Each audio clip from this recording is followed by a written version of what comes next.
Morning, everyone. Welcome to another edition of Diatribes from the Voice of Doom.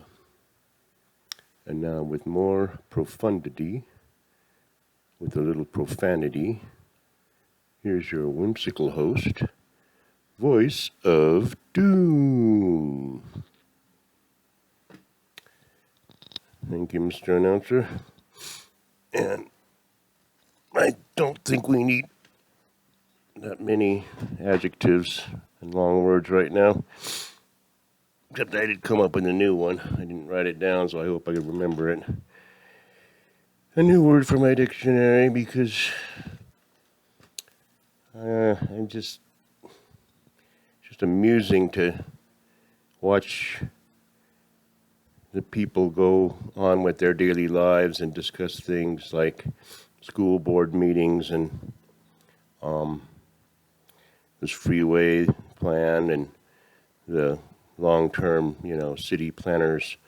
This is going to be built, coming soon. And it's like everybody's talking about the price of gas is going up to $4 and all this trivial stuff. And it's amusing to me, and it's tragically amusing because I'm thinking people better really concentrate on, the big picture. Otherwise, these petty concerns like, education are not going to be relevant because there's going to be too much to clean up. Because I'm not seeing good things, and I did my last diatribe 10 hours ago, and it is now, September 9th. It's going to be the 10th soon in Afghanistan, and I browsed through the news, and everything that I said on the last diatribe is all coming to fruition. I mean, it's all in the news, and it's like, am I behind the eight ball, or because I didn't see all this before, and then suddenly I'm seeing it. But what I'm seeing is it's very unsure what's going on with Ahmad Massoud, which is probably one of the major issues in the world right now. Believe it or not. It's not, CRT, and it's not even the border. I mean, that's a major issue. But the fate of this guy, and I hope he's a good guy, is a crucial issue right now. And I'm not going to go into why, because you should watch my other episodes and see, because it's all laid out step by step. All of the secrets, all the meaning of life is laid out step by step, but you got to go back to the beginning, and I'm doing diatribes like crazy, so now there's like 70 of them or something. I don't know. So nobody wants to go backwards and go, well, what did he say in July, I mean, I said a lot in July. I said a lot in, it's not like a news show that's current to everything that's happening. So, that's not relevant now because we've moved on. It's all good. And if you watch it from beginning to end, you will see how the whole generational theory, the patterns are happening. We started in 1946. We started a whole new world order and created the monster that we have now because we reached the end where there's nothing left in the cookie jar. And it was obviously going to happen because war isn't a profit. I mean, it's profitable to the arms dealers, but it's not a profit-making venture. You're building things to blow up. I mean, let's make $1 million missile and blow it up. And just the whole cost of war. Come on.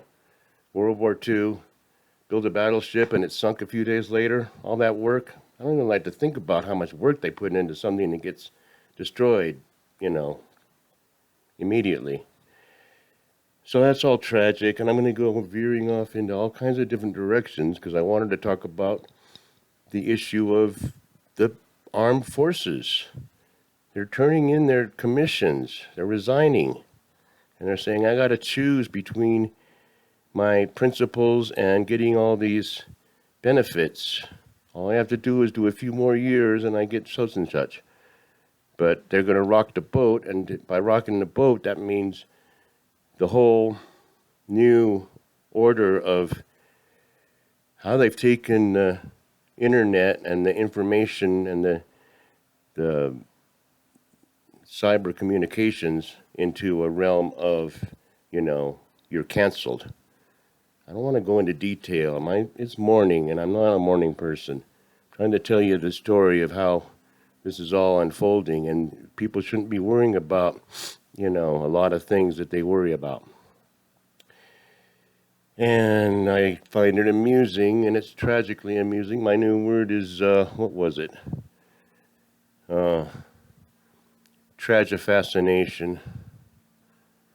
It's kind of a condescending amusement from someone like me who's an egomaniac at how people are just ignoring something that's really bad.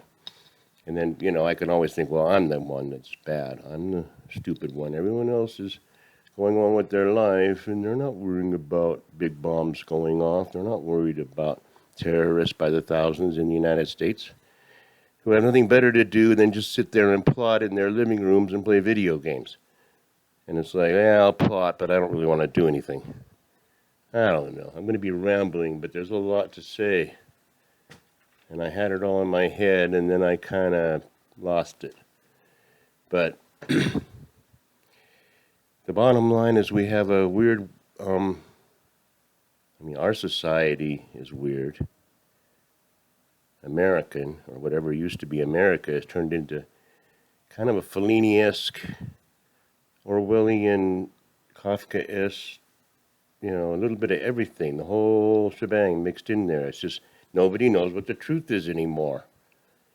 We can't get it because we know that we're tribals.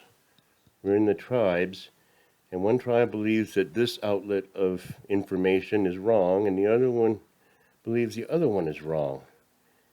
And even if it becomes apparent, the difference, people still don't believe their own eyes, or they're going to rationalize what they're seeing into something else because they can't go back. And the greatest people in the world changed their minds. Malcolm X, look at his life. So, I'm not going to go into detail about that. You just do your own homework and figure it out. There's a lot of books. You talk about Malcolm X. Did you read his autobiography, BLM? I doubt it. I really doubt it. Yeah.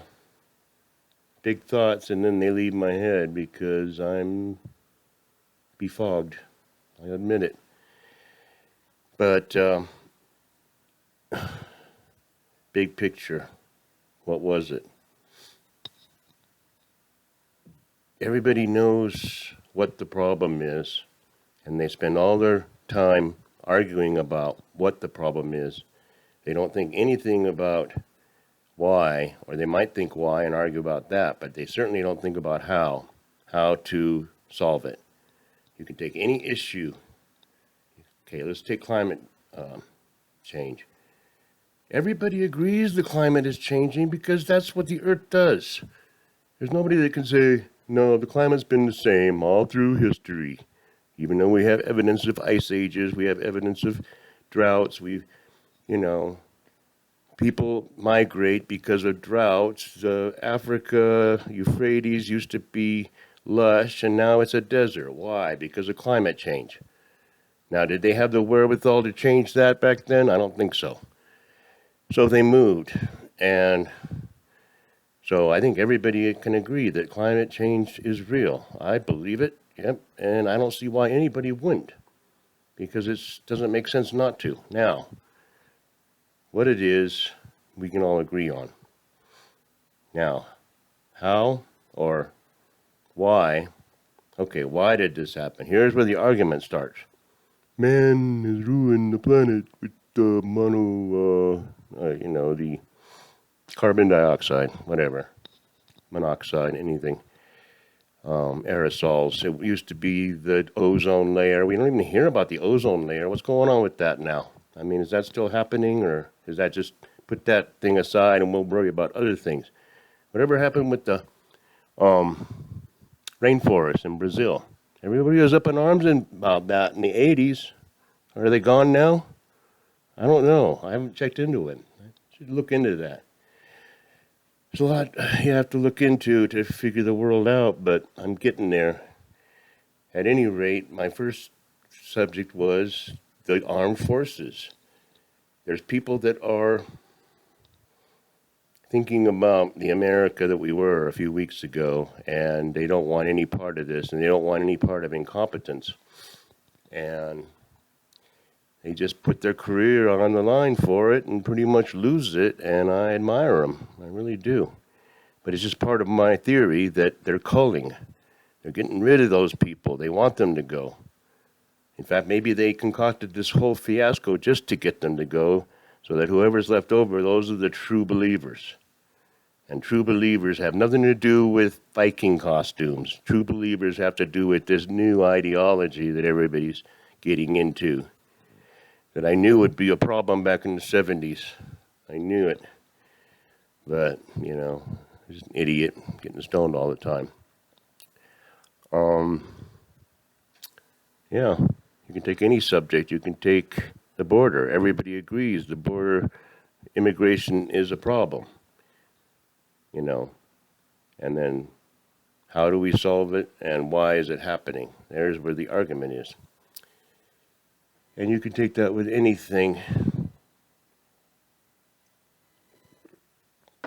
But it's all tying together. That's how I'm seeing it. It's all tying together. And the main thing, and here's how I can use the last 3 minutes. Are there smart people out there that are planning this whole thing, that have already concocted this plan? I mean, big, smart, secret people. We don't know who they are. We don't know their names because they don't want us to know their names. I mean, I'm talking about conspiracy stuff, you know, but I'm talking about higher than the Council or, you know, of Foreign Relations or the Bilderbergers and all this other stuff. I'm talking about top people with sycophantic apparatchiks at their side, pulling the strings. And they probably, none of them are in the government, of any government. And are they pulling the strings? And if they are, I mean, you know, are they geniuses?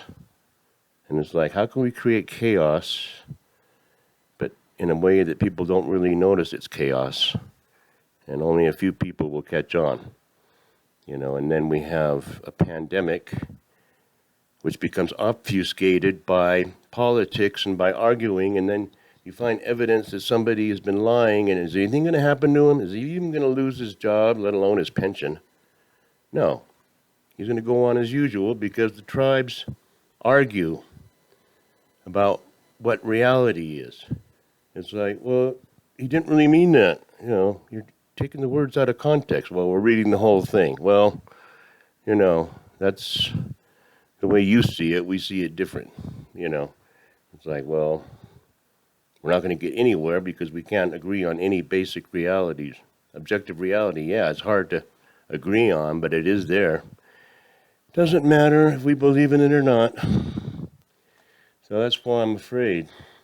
I'm looking at my notes from like 4 weeks ago or 3 weeks ago. Erdogan of Turkey will administer the Hamid Karzai Airport, random sentence. And I don't see Turkey at the airport, and I don't think the airport's functioning very well. And I think we're begging to get people out of there. And, you know, I'm veering because it's all connected. This chaos, and then people sitting quietly, too quietly, in their little thrones going. And I think there's going to be a power struggle. I think a lot of people are going, there's a big vacuum in Asia, big vacuum.